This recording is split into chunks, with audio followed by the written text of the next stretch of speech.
ఆ రంగారెడ్డి మిశ్ర కమిషన్ స్పష్టంగా చెప్తుంది. ఆ రంగారెడ్డి మిశ్ర కమిషన్ 2004-2007 వరకు పూర్తి అధ్యయనం చేసి స్పష్టంగా చెప్తుంది. ఏమంటుంది? దళితులు అనే వాళ్ళు చర్చికి పోవడం వల్ల, దళితులు అనే వాళ్ళు హిందూ తప్ప వేరే మతాలు పోవడం వల్ల వీళ్ళు యొక్క ఆర్థిక స్థితిగతి మారిందా? వీళ్ళు వివక్షతో ఉన్నారా?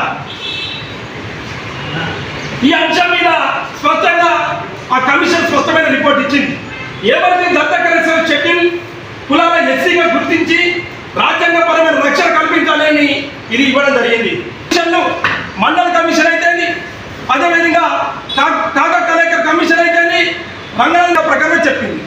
మరి భారత రాజ్యాంగానికి ప్రాథమిక హక్కులను ఉల్లంఘన జరిగితే అది రాజ్యాంగ విరుద్ధమే కదా. మరి ప్రాథమిక హక్కుల ఉల్లంఘన, మత స్వేచ్ఛ హక్కులతో పోతే వీళ్ళకు మత స్వేచ్ఛ హక్కులు కాలవస్తున్నది ఆర్డరు. అదే ఆధిపత్య కుల ప్రభుత్వం ఏమని చెప్పింది? 1996లో ఉమ్మడి ఆంధ్రప్రదేశ్ ఉన్న ప్రభుత్వానికి నిండు అసెంబ్లీలో తీర్మానం చేయడం జరిగింది. నిండు అసెంబ్లీలో ఏమని తీర్మానం చేసిండు? దళిత క్రైస్తవులకు ఎస్సీ జాబితాలు చేర్చాలని ఉమ్మడి ఆంధ్రప్రదేశ్ ఉన్నప్పుడే స్పష్టంగా. వరంగల్ జిల్లా పాత్రిక మిత్రులందరికీ ఉద్యమ నమస్కారాలు.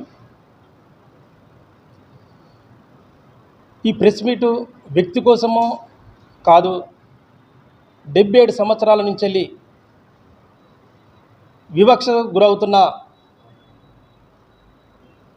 దళితులకు మత స్వేచ్ఛ హక్కులు కాలరాసిన, మత స్వేచ్ఛ హక్కు కావాలనే రాజ్యాంగం ఇచ్చిన హక్కును కాలరాసిన దాన్ని స్పష్టంగా ఈ సమాజానికి, ప్రభుత్వాలకు చేరవేయడం కోసమే ప్రత్యేకంగా ఈరోజు ప్రెస్ మీట్ పెట్టాలనే ఆలోచనతోటి ముందుకు రావడం జరిగింది. ఈ సందర్భంగా ఎన్నో శతాబ్దాల నుండి, ఎన్ని తరాలను మారిన దళితుల యొక్క వివక్షత కొనసాగుతూనే ఉంది. దళితులకు మత స్వేచ్ఛ హక్కు లేదు. దేశానికి స్వాతంత్రం రాకముందుకు, ఈ దేశానికి రాజ్యాంగం రాకముందుకు భారతదేశంలో కుల వ్యవస్థ పెచ్చరిల్లిపోయిందనే సాక్ష్యం అనేకం కనబడుతున్నాయి. ఏళ్ల తరబడి ఉన్న దళితుల మీద వివక్షత కొనసాగుతున్నది. దళితులు స్వాతంత్రం రాకముందుకే మనుధర్మ శాస్త్రానికి, ఆ ధర్మము దళితులను మనుషులుగా చూడలేదు.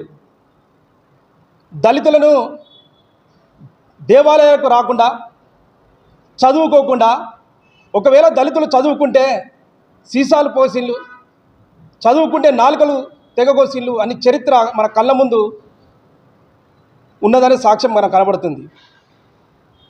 దళితులు అనేటోళ్ళు ఊరికి ఆమడ దూరం ఉంటూ మహిళతోటి వీళ్ళు ముట్టుకుంటే మహిళ, వీరు ఈ సమాజము ఒక పశువును, జంతువును కూడా హక్కును చేర్చుకుంటున్నారు. కానీ దళితులను మాత్రం హక్కును చేర్చుకునే పరిస్థితి లేదు. ఇది బానిసత్వంగా, అర్ధ బానిసగా భావించవలసిన అవసరం ఉన్నది. ఒక అర్ధ జంతువుగా ఉంటున్నది. కాబట్టి ఈ సందర్భంగా దేశానికి స్వాతంత్రం రాకముందు, రాజ్యాంగం రాకముందుకు ఎన్ని మత గ్రంథాలు వచ్చినా మాకు హక్కులుగా, మనుషులుగా గుర్తించలేదు. కానీ భారత రాజ్యాంగం వచ్చిన తర్వాత మమ్మల్ని మనుషులుగా గుర్తించి అందులో పొందుపరిచారు.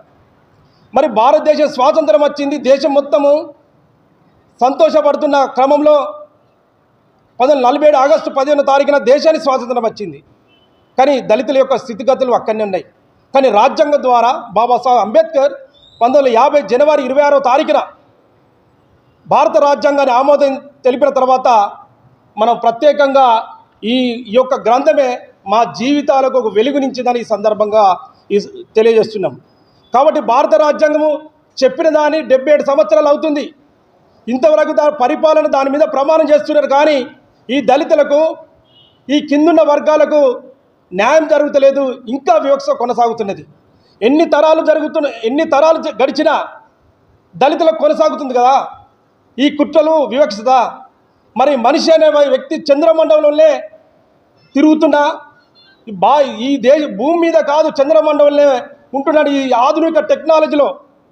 కానీ దళితుని మీద ఇంకా వివక్ష ఎందుకు జరుగుతున్నాయి? దళితుల మీద పరువు హత్యలు ఎందుకు జరుగుతున్నాయి? దళితుల మీద మత స్వేచ్ఛ హక్కు రాకుండా అడ్డుకుంటున్నది ఈ సమాజానికి తెలవాల్సిన అవసరం ఉన్నది. భారతదేశము, భారత రాజ్యాంగము 1950 జనవరి 26వ తారీఖు రాజ్యాంగం చెప్పింది. రాజ్యాంగం ఏం చెప్పింది? ఈ దేశంలో ప్రతి పౌరునికి సమాన హక్కు కావాలన్నది. ఈ దేశానికి ప్రతి పౌరునికి మత స్వేచ్ఛ హక్కు ఇచ్చింది. కానీ భారతదేశంలో ఆర్టికల్ 17 కూడా అంటరానితనం నిషేధం అని చెప్పింది. మనం పాఠ్య పుస్తకాల్లో చూస్తున్నాం అంటరానితనం నిషేధం అని. మరి అంటరానితనం నిషేధం అంటే ఏంటిది? గుళ్ళకు రానివ్వకపోవడం, నీళ్ళని ఇవ్వలేదు, తర్వాత హోటల్లో కుర్చీ లేదు, ఛాయ్ తాగుతామంటే ఛాయ్ లేని ఇవ్వలేని పరిస్థితి ఉన్నది. ఇది మనిషి అంటరాని వాడు, వీనికి ఎలాంటిది ఇవ్వకూడదని ఈ మనుధర్మ గ్రంథంలో పొందుపరిచిన దాన్నే ఇప్పటికి కూడా అమలవుతుంది. ఈ సందర్భంగా ఆధునిక టెక్నాలజీలో ఒక దళితుడు రూమ్ రెంట్ ఇవ్వాలంటే కూడా కష్టం ఉంటుంది. నువ్వు ఎస్సీవా ఇవ్వలేని ఇంకా కొనసాగుతుంది కదా ఈ వివక్షత.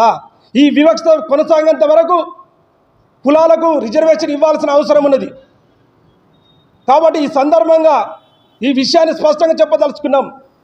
కాబట్టి దళితులు అనే వాళ్ళు మత స్వేచ్ఛ ఎందుకు లేదు? మరి భారత రాజ్యాంగం ఏం చెప్పింది? సమానత్వం చెప్పింది. ఆర్టికల్ 14, ఆర్టికల్ 25 మత స్వేచ్ఛ హక్కు చెప్పింది. కానీ మత స్వేచ్ఛ హక్కు ఈ దేశం ఉన్న ప్రజలందరికీ మత స్వేచ్ఛ హక్కు ఇచ్చింది. మరి భారతదేశ రాజ్యాంగంలో ఈ భారతదేశ కులాలను, సముదాయాన్ని 4 భాగాలు విభజించారు. ఒకటి ఎస్సీగా, ఒకటి ఎస్టీగా, ఒకటి బీసీగా, ఓసీగా. మరి ఎస్సీ అనే కులాలు హైదరాబాద్ రాష్ట్రంలో 32 కులాలు ఉన్నాయి 1950లో గెజిట్ ప్రకారం. మరి 32 కులాలు మాదిగా చిందు ఈ కులాలు కూడా ఉన్నాయి. మరి అప్పుడు పొందుపరిచినప్పుడు 8 నెలల తర్వాత కుట్ర జరిగింది. ఆ కుట్ర ఎస్సీ ప్రెసిడెన్షియల్ ఆర్డర్.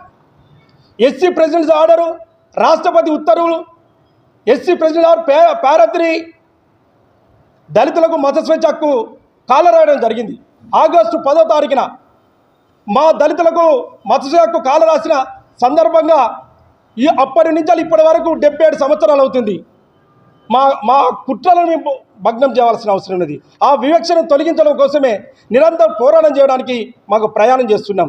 కాబట్టి 1950 ఆగస్టు 10వ తారీఖున ఆర్డరు జరిగితే హిందూ తప్ప వేరే మతాలు అంటే ఏంటిది? మరి హిందూ తప్ప వేరే మతాలు అనేది స్పష్టంగా ఇది చెప్తుంది. మరి హిందూ తప్ప వేరే మతాలు ఈ దేశంలో ఏమున్నాయి? జైన మతం ఉంది, పార్సీ ఉంది, బౌద్ధం ఉంది, సిక్కు ఉంది, ముస్లిం క్రైస్తత్వం ఉన్నది. మరి ఈ మతాలకు దళితులకు మాత్రమే ఎందుకు ఉండడం? ఈ యొక్క హిందూ తప్ప వేరే మతం ఈ దళితులు ఈ మతాలకు పోతే ఎస్సీ రిజర్వేషన్ పోవడం ఏంటి? ఎస్సీ హోదా పోవడం ఏంటి?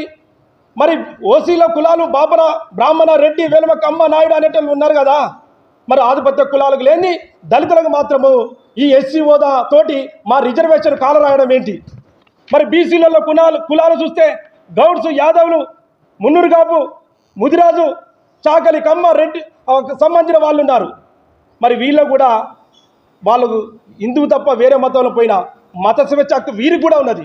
మరి మాతోటి సామాజిక వ్యవస్థకు గురవుతున్న ఎస్టీలు అనేటోళ్ళు, లంబాడ, కోయ అనేటోళ్ళు కూడా వీరికి కూడా మత స్వేచ్ఛ హక్కు ఉన్నది. దళితులకు మేము ఏ పాపం చేశాం?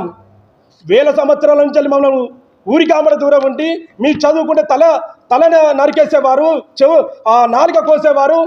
అలాంటి స్థితిలో కూడా మేము ఈ సమాజంలో ప్రత్యేక ఈ దేశంలో మూలవాసులము, ఈ దేశంలో మీ పౌరులము అనే అంశాన్ని మేము బలంగా చెప్పుకోవడానికి ముందుకు పోతున్న క్రమంలో ఈ ఆర్డర్ ద్వారా మాకు రిజర్వేషను ఎస్సీ హోదా పోయి బీసీ రావాలనే జరిగింది. కాబట్టి మేము ఈ సందర్భంగా అంటున్నాం, బాబాసాహెబ్ అంబేద్కర్ ఉన్నాడు, బౌద్ధ మతం 56లో తీసుకున్నాడు. అక్టోబర్ 14వ తారీఖు నాగపూర్లో వేలాది మంది, లక్షలాది మందితో బాబాసాహెబ్ అంబేద్కర్ బౌద్ధ మతం తీసుకున్నప్పుడు ఈ ఆర్డర్ ప్రకారం కూడా అతను కూడా ఎస్సీ హోదా లేదనేది నిరాకరించబడ్డది. మరి ఇవి హిందూ తప్ప వేరే మతాల విషయానికి వస్తే మరి సిక్కు మతం ఉన్నది. 53లో